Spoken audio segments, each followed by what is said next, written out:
তিতুমির কলেজেরটাও তো ছাত্ররাই আছে। ছাত্রদলের একজন নেতাকর্মীও রাস্তা অবরোধের সাথে জড়িত। তাহলে এই আন্দোলনের নেতৃত্বে কে আছে? বৈষম্যবিরোধী ছাত্র আন্দোলন, জাতীয়তাবাদী ছাত্র দল একটা বড় সংগঠন, বৈষম্যবিরোধী ছাত্র আন্দোলন একটা বড় অবস্থানে আছেন। এখানে আপনারা কি করলেন? একটা কথা বলি, এখানে দুইজন ছাত্র নেতা আছে না, দুইজন যে ছাত্র প্রতিনিধি। তো আমি আসলে দুইজন ছাত্র নেতার কাছে জিজ্ঞাসা করতে চাই, আপনারা কি ভূমিকা রাখছেন আমি বুঝতে পারছি না। আপনারা তো এখন মনে করেন, আমরা তো মনে করি যে জাতীয়তাবাদী ছাত্র দল একটা বড় সংগঠন, বৈষম্যবিরোধী ছাত্র আন্দোলন তারাও তো আন্দোলনের মাধ্যমে একটা বড় অবস্থানে আছেন। এখানে আপনারা কি করলেন?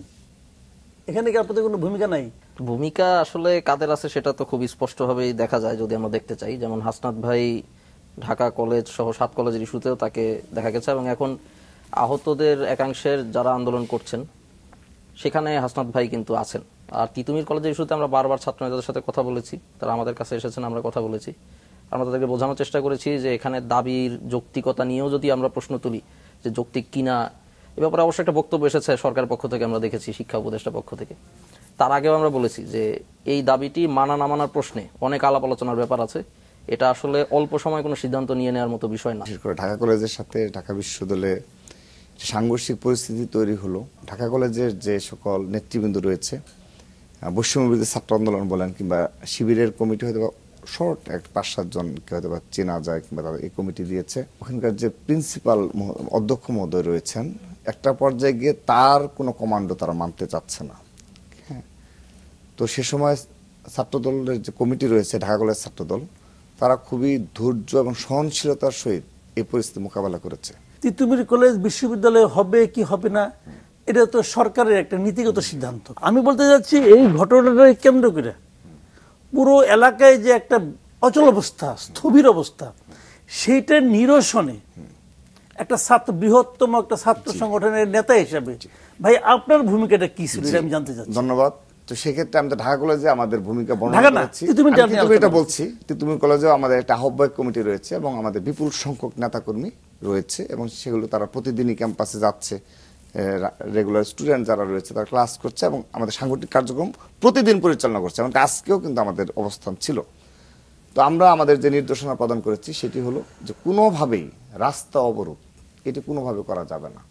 তো এখানে আমরা ছাত্রদল কি আন্দোলনে অংশ নিচ্ছে না, এই আন্দোলনে ছাত্রদল, আমি তা আমার অবস্থান ব্যাখ্যা করেছি একটু আগে, সেটি কিন্তু সংগঠনের বলছেন, আপনি বলছেন দাবিটা যৌক্তিক, কিন্তু বর্তমান বাস্তবতায় এই মুহূর্তে হয়তো পসিবল হবে না।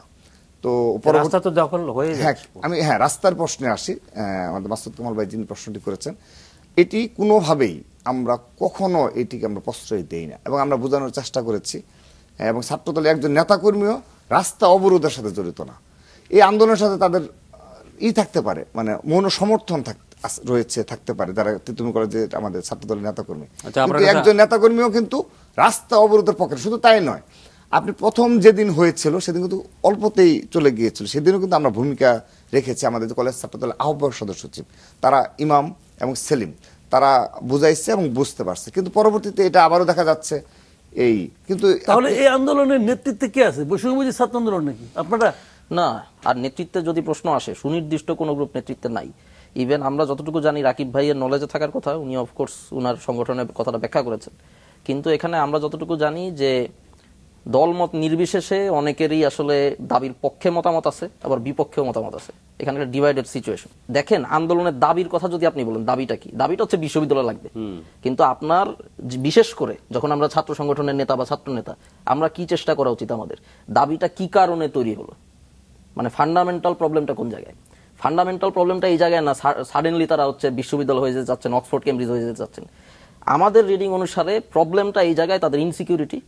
7 কলেজ যদি হয় বিশ্ববিদ্যালয়, সেখানে তারা যোগ্য প্রাপ্য যেটা সেটা পাবেন কিনা। কিন্তু তাদের এই বিশ্ববিদ্যালয় সহ 8 না কত দফার মধ্যে কিন্তু কোনো দফাতে এই কথাটা নাই। এক্স্যাক্টলি, মানে আমি সেটাই বলছি যে কমিউনিকেশনের জায়গায়, মানে রাজনৈতিক জায়গায় বা মাঠের জায়গায়, মানুষের সাথে কমিউনিকেশনের জায়গায় আপনার সাথে আন্ডারলাইং অনেক কিছু ধরতে পারতে হবে, যেটা রাকিব ভাই অবশ্যই নিশ্চয়ই একমত হবেন। রাকিব কি মনে করে যে তাদের এরকম ইনসিকিউরিটির কারণে আমাদের অবশ্যই কিছুটা বিষয় রয়েছে, কিন্তু আমি যেটি সবচেয়ে গুরুত্ব দেব, যেহেতু এখন নির্দলীয় সরকার ক্ষমতায় রয়েছে এবং বৈষম্যবিরোধী ছাত্র আন্দোলন স্বাভাবিকভাবে দাবি করুক না করুক, এটা স্পষ্ট যে সরকারেরই মানে অংশ প্রভাব আছে। হ্যাঁ, অবশ্যই এটা তো ওপেন, যে কোনো বিষয়ে তাদের তো ইউনিট সাহেব তাদেরকে ডাকে। তো তো সেক্ষেত্রে এখানে অবশ্যই সরকার থেকে কিন্তু পদক্ষেপ নেওয়া উচিত, তাদেরকে আশ্বস্ত করা হোক যে কোনো পর্যায়ে। রুট দখল করে বসে আছে, শুধু যে এখানে এরকম না, কিন্তু এরকম দেখেন অপর সেক্টর কিন্তু সেম হচ্ছে, ইচ্ছে হলেই যে যখন ইচ্ছে রুট দখল করছে। ভাই সরকার, আমি বলি, সরকার আশ্বস্ত করেছে প্রথম দিন যে আমরা এই 7 কলেজকে নিয়ে একটা বিশ্ববিদ্যালয় গড়ার চেষ্টা করছি, একটা কমিটি করা হয়েছে, তারা কাজ করছে, তোমরা ভাই ঠান্ডা হও। ওদের দাবি তো আবার ভিন্ন, ওরা বলছে না ওই 7 কলেজের সাথে আমরা নাই, জি, আমাদেরকে আলাদাভাবে বিশ্ববিদ্যালয় দিতে হবে। আমার মনে হয় আজকে শিক্ষা উপদেষ্টা বলেছেন এই দাবি বাস্তবসম্মত না। জি, আচ্ছা, তো সরকার তো তাদের বক্তব্য বলেছে। সেক্ষেত্রে আমার কথাটা হলো যে সেখানে যেহেতু তিতুমির কলেজে গিয়ে যেটা অপর ক্ষেত্রে ঘটে থাকে আর কি, আপনি দেখবেন যে তিতুমির কলেজে গিয়ে প্রিন্সিপাল স্যার সহ তার দায়িত্বশীল কর্মকর্তা রয়েছে, তারা সহ গভর্নমেন্টের প্রতিনিধি গিয়ে তাদেরকে এই কথাটা গিয়ে বলে আসবে। এক্ষেত্রে কিন্তু পরিস্থিতি মানে যথেষ্ট নিয়ন্ত্রণে চলে আসে। আচ্ছা, তার মানে এটা হলো আমার বক্তব্য। সরকার হলো মূল পার্টি এখানে আমার বিবেচনায়। তো সরকার, আপনি যেটা বলেন যে শিক্ষামন্ত্রী বললো যে এটা হবে না, এটা হলো বেসিক কথা, হবে না তো হবে না, ঠিক আছে। এখন আমি তো ভাই ওর পার্টিও না ওর পার্টিও না, আমি তিতুমির কলেজেও পড়ি না, আমি তিতুমির কলেজের সামনের রাস্তা দিয়ে হাঁটি। তো আমার হাঁটাটাকে নিশ্চিত করার দায়িত্ব কার? সরকারের। সেটাই, ওই জন্য সরকার কি করতেছে, এটা হলো আমার বেসিক পয়েন্ট, যে ভাই আপনি ওদেরকে থামাবেন, ওরা কি চায়, ওরা অবাধ্য সন্তান আপনার নাকি বেয়ারা সন্তান, এটা আপনি দেখেন ভাই, কিভাবে হ্যান্ডেল করবেন আপনি করেন, কিন্তু আপনি আমার রাস্তা খুলে দেন। আমার বক্তব্য চাই, তোমরা বিশ্ববিদ্যালয় চাচ্ছ, এই জন্য তুমি আমাকে কেন জিম্মি করতেছো, আমার রাস্তা কেন তুমি বন্ধ করতেছো? এটা তো তুমি করতে পারো না।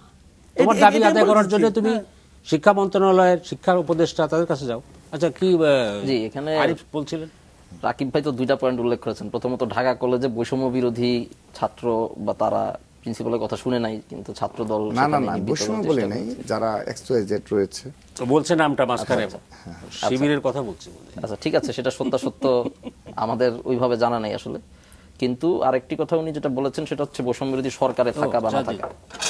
এক্ষেত্রে দেখেন, দাওয়াত দেওয়ার ব্যাপারে ইউনূস সাহেব সাধারণত অভ্যুত্থানের সময় যারা মুখপাত্র হিসেবে, আন্দোলনের মুখপাত্র হিসেবে কাজ করেছেন, মানে যাদেরকে সামনে দেখা গেছে আর কি, এমন না যে রাকিব ভাই সামনে আসতে পারতেন না বা অমুক সামনে আসতে পারতেন না, এক একজন এক এক জায়গায় রোল প্লে করেছেন, কিন্তু যারা মুখপাত্র হিসেবে সামনে এসেছেন, সেই দায়িত্বটা পালন করেছেন, তারা তো পাবলিক ফেস বা ফোকাল পয়েন্ট। এখন ইউনূস সাহেব প্রধান উপদেষ্টা হিসেবে তাদের সাথে ইন্টারেক্ট করেন, দাওয়াত দেওয়ার ক্ষেত্রে তাদেরকে দাওয়াত দেন, এবং এরা সবাই বৈষম্যবিরোধী ছাত্র আন্দোলনের ব্যানারে জড়ো হয়েছে। কিন্তু তার মানে এইটা না যে সরকার আমাদেরকে প্রশ্রয় দেয় অন্যদের তুলনায়। সেটা যদি আপনারা দেখতে চান প্রশ্রয় দেয় কি দেয় না, সেটা আমাদের নিয়মিত কার্যক্রম দেখলেই আপনারা কিন্তু বুঝতে পারবেন।